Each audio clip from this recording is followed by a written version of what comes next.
మేడారం జాతర సందర్భంగా దక్షిణ మధ్య రైల్వే 28 జన్ సాధారణ రైళ్లను నడపనుంది. ఈ నెల 28, 30 ఫిబ్రవరి 1 తేదీలో సికింద్రాబాద్ మంచిర్యాల సికింద్రాబాద్, 29, 31 తేదీలో సికింద్రాబాద్ సిర్పూర్ కాగజ్ నగర్, 28 నుంచి 31 మధ్య నిజామాబాద్ వరంగల్ నిజామాబాద్, 28 నుంచి 31 తేదీలో కాజిపేట ఖమ్మం, ఫిబ్రవరి 1 వరకు ఖమ్మం కాజిపేట, 28న ఆదిలాబాద్ కాజిపేట, 29న కాజిపేట ఆదిలాబాద్ మధ్య ఈ సర్వీసులు నడవనున్నాయి.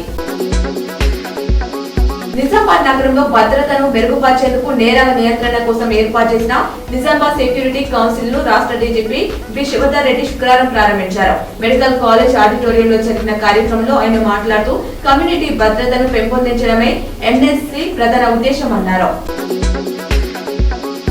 టీఆర్ఎస్ నేత ఆర్ఎస్ ప్రవీణ్ కుమార్ కు హైదరాబాద్ సిపి సజ్జనార్ నోటీసులు ఇచ్చారు. తనపై చేసిన ఆరోపణలకు ఆధారాలు ఇవ్వాలని, 2 రోజుల్లో ఇవ్వకుంటే క్రిమినల్ చర్యలు తీసుకుంటామన్నారు. కాగా ఇవాళ ఉదయం మీడియా సమావేశంలో ప్రవీణ్ మాట్లాడుతూ సజ్జనార్ పై 7 ట్యాపింగ్ కేసులు ఉన్నాయి, అయినపైనే లోతైన విచారణ జరగాలన్నారు.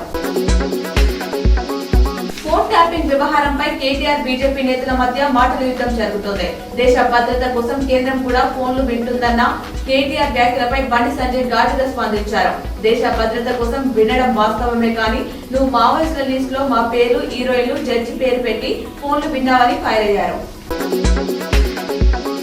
నిజామాబాద్ రూరల్ నియోజకవర్గంలో కొత్తగా ఏర్పడిన మండలాలు పోలీస్ స్టేషన్లకు నూతన భవనాలు నిర్మించేలా కృషి చేస్తామని ఎమ్మెల్యే డాక్టర్ భూపత్ రెడ్డి తెలిపారు. కొత్త పోలీస్ స్టేషన్ల ఏర్పాటును ఆయన అభినందించారు. అలాగే కొన్ని గ్రామాల ప్రజలకు దూరం అవుతున్న దృష్ట్యా సౌకర్యార్థం ఆ గ్రామాలను సమీప స్టేషన్లకు అటాచ్ చేయాలని డీజీపీని కోరినట్లు వెల్లడించారు.